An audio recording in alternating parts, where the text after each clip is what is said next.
Olá, meu amigo, minha amiga, sejam bem-vindos a mais um Portal do José, iniciando mais um final de semana que com certeza para você será absolutamente normal, tranquilo.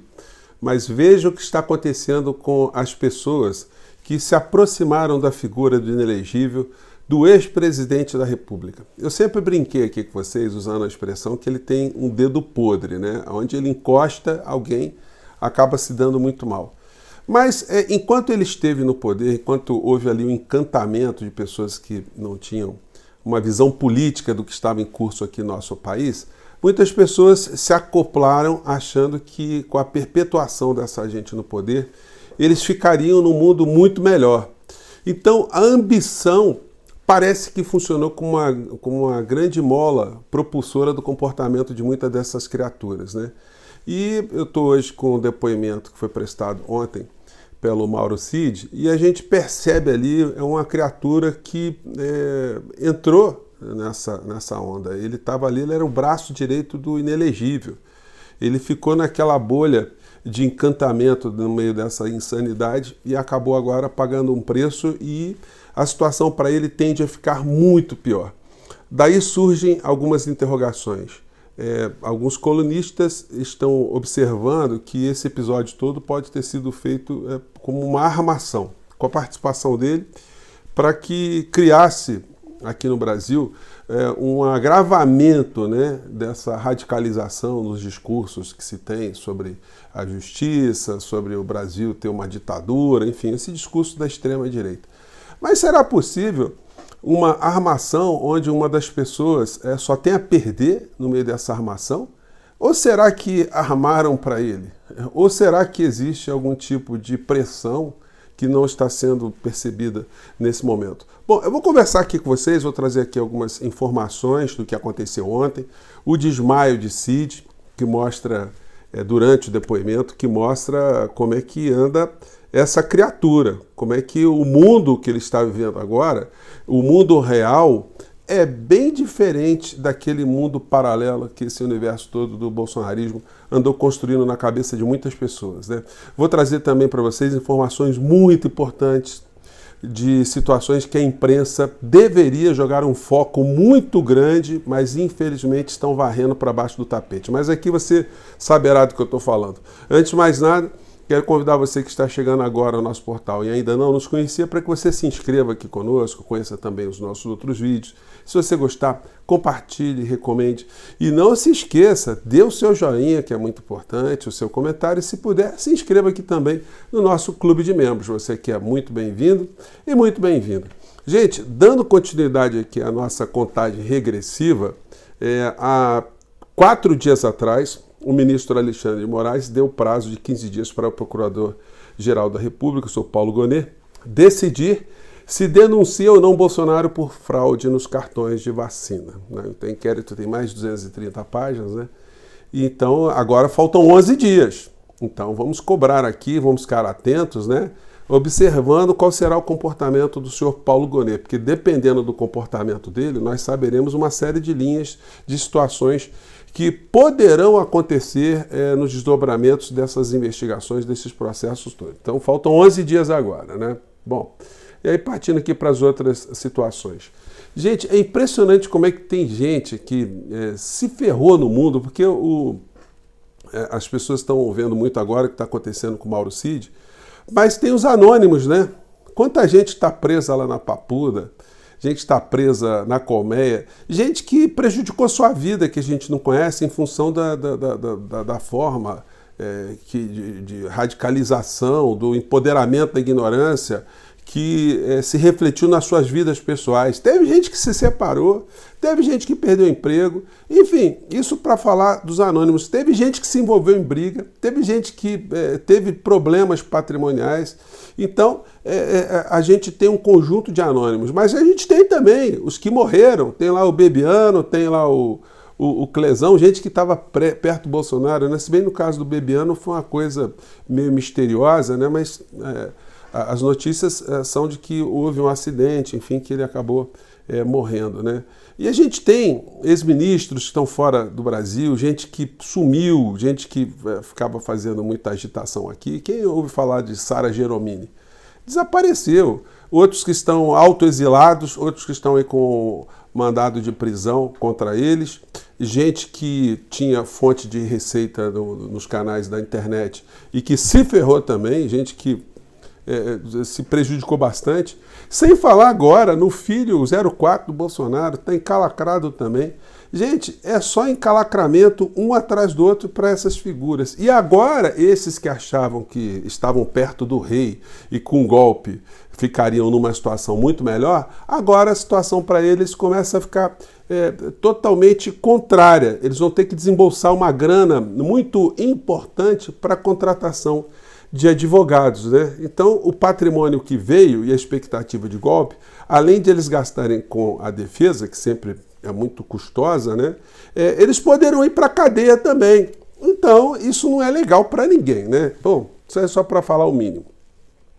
E aí um caso também que está passando despercebidamente, a gente pega num canal outro, é essa notícia aqui, ó, vou compartilhar com vocês. Isso aqui eu julgo da maior importância. Muita gente já tinha esquecido, mas nós não esquecemos dessas situações.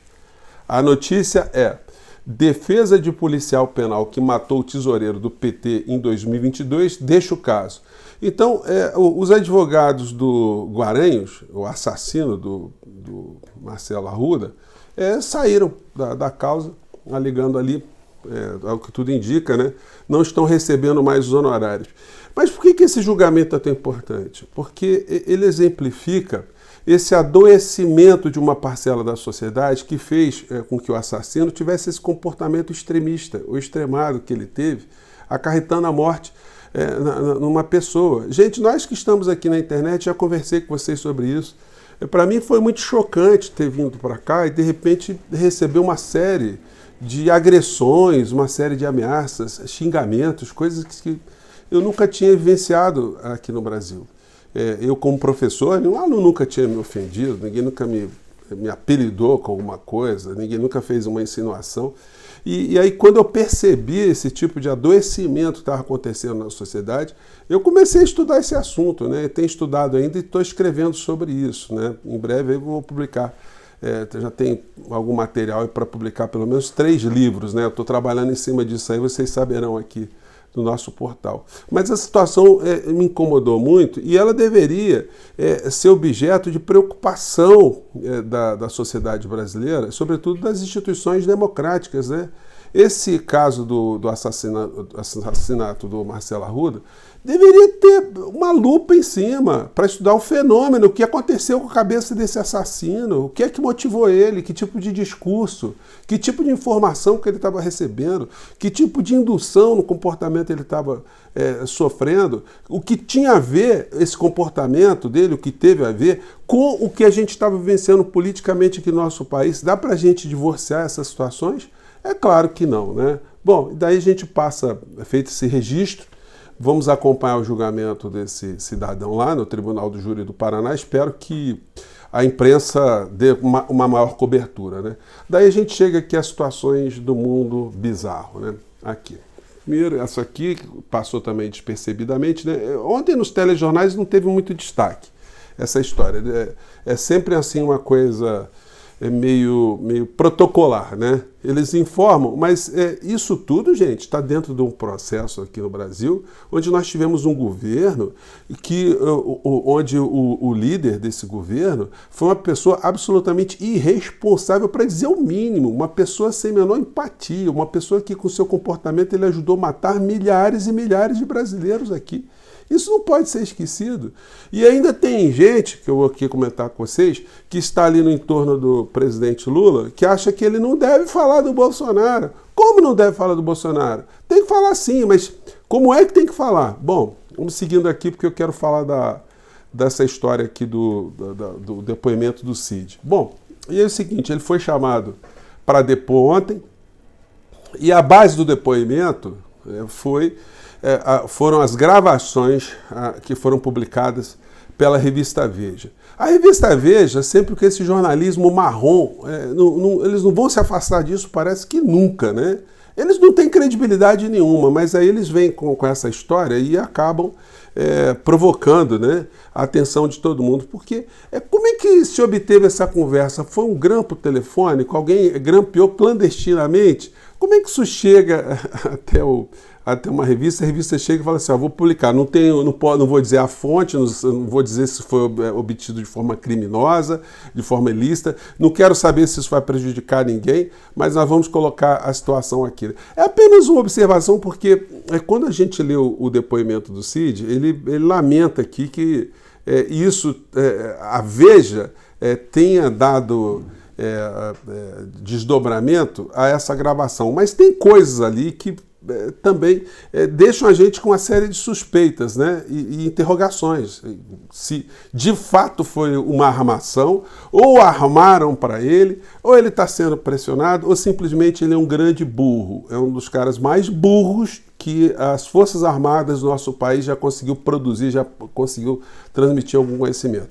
Então peguei aqui uns trechos aqui do depoimento dele, e tem as perguntas do juiz, né? Como vocês sabem, né? As perguntas são feitas, aí a pessoa responde, aí o juiz narra por escrivão ali que vai colocando os termos das declarações e depois se assina ao final, sempre com a presença do advogado. Aí vamos ver aqui algumas situações. Aí ele diz o seguinte, que ele está prestes a ser promovido e que esse mês de março, por causa da promoção, ele está mais sensível, porque não é certa essa promoção, né? Tudo que falou foi um desabafo. Não sabe se os áudios estão em ordem correta, que perdeu tudo que tinha. Foi apenas um desabafo, uma forma de se expressar. Aí o juiz pergunta, poderia nominar as pessoas das quais tem conversado regularmente? Porque se ele não está conversando com muitas pessoas, né? Aí ele fala, converso com meu irmão Daniel Cid, com meu cunhado, minha prima, meu amigo Rafael Maciel, os coronéis Sobral, Lessa, que são os mais próximos, que eram da minha turma, e o sargento Tiago. Não tenho contato com nenhum político, ninguém do judiciário, ninguém do núcleo, esfera política. Então, da onde partiu essa gravação? É de amigo que gravou isso aí ou foi uma gravação clandestina, né? Obtida de forma criminosa, né? Coisa que a Veja precisava esclarecer, né? Então, segundo o Cid está dizendo, só pode ter sido uma dessas figuras aí, ou através de uma dessas figuras. Bom, daí avança aqui o juiz. Quem são os policiais que queriam que o senhor falasse coisas que não sabiam ou não teriam acontecido? Ele respondeu, ninguém teria forçado ele, que eles têm uma tese de investigação e eles têm a versão dele. Muitas vezes as versões eram contrárias. Nunca houve endossimento às respostas. Nenhum membro da Polícia Federal coagiu a falar algo que não teria acontecido. Aí o juiz pergunta, qual é a suposta versão verdadeira de qual fato o senhor se refere quando afirma no áudio ter contado aos policiais e que eles não teriam acreditado? Aí ele respondeu, eles tinham outra linha investigativa, a versão dos fatos era outra. Ele explicava como tinha ocorrido, os policiais traziam os fatos da forma como estavam investigando. Aí o juiz pergunta, o que o senhor quis dizer com narrativa pronta? Quem tinha essa narrativa pronta? Aí ele respondeu, já tinha uma linha de investigação. O delegado disse que ouviu por último para fechar o quebra-cabeça, que me ouviu por último para fechar o quebra-cabeça. Entrou para corroborar, refere-se ao depoimento do dia 11 de março. Todos foram presos, ouvidos e ouvidos por ele por último.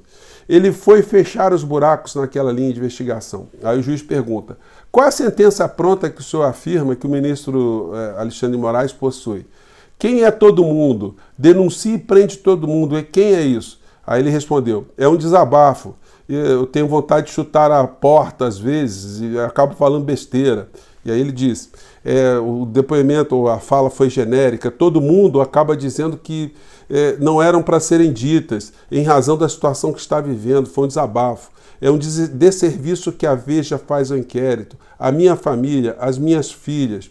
Aí o juiz pergunta, o senhor afirma que todos se deram bem, ficaram milionários, quem são essas pessoas? Aí ele respondeu, estava falando do presidente Bolsonaro que ganhou Pix, aos generais que estão envolvidos na investigação e que estão na reserva. E no caso dele próprio, que perdeu tudo. A carreira está desabando, os amigos o tratam como um leproso, com medo de se prejudicar. que não é político e é militar e que tem a vida, que quer ter a vida de volta, está enclausurado. A imprensa sempre fica indo atrás, está agoniado, que engordou mais de 10 quilos. O áudio é um desabafo, acredita que as pessoas deveriam estar apoiando e dando sustentação. Então, o que denota isso aí? Que ele está com ressentimento e ele está testando aquilo que eu sempre disse para vocês aqui. Esse conjunto de generais ficaram no entorno ali do Bolsonaro, todos eles dobraram os seus soldos, né? E além de terem dobrado os seus soldos, faziam tráfico de influência, colocando a filha aqui, um cunhado aqui, um genro lá, um amigo aqui, outro aqui. Todo mundo conseguindo, todo mundo com carro oficial, todo mundo com diárias. Esses generais ficavam viajando com o Bolsonaro para todo canto e cada dia que viajavam eles ganhavam uma diária, que é a mais alta diária do serviço público. Então eles foram acumulando grana e poder. E se o golpe tivesse dado certo, esse poder ficaria muito maior. Então, o Cid está vendo que todo mundo que colocou o Bolsonaro se deu bem economicamente, mas que agora a conta está chegando para muitos deles. E, inclusive para o inelegível, né? Ele aí ainda mantém uma linha de não falar diretamente do inelegível, mas a situação para essa gente está muito complicada, né? E para fechar aqui o nosso papo, que já ficou bastante longo para hoje, né? Os conselhos que o presidente da República tem recebido para não falar de Bolsonaro. Gente, não é não falar de Bolsonaro, é o que se deve falar de Bolsonaro, porque isso aí é o papel do líder político. O presidente tem que criticar o Bolsonaro, sim, não pelas suas inexistentes qualidades, né, os seus grandes defeitos, mas pelo papel que ele representou para o nosso país, a quadrilha que estava com ele, os assaltos que foram praticados contra o povo brasileiro, a supressão de direitos, a quem ele estava servindo, a que interesses ele serviu. Essas são questões que precisam ser politizadas, precisam ser levadas ao público, ao debate todos os dias. E aí não dá para o presidente atual simplesmente esquecer e fingir que não aconteceu nada disso, né? Então são essas questões, gente. Mande para cá o seu comentário e vamos nos encontrar no próximo Portal do José, tá bom? Um grande abraço, tchau!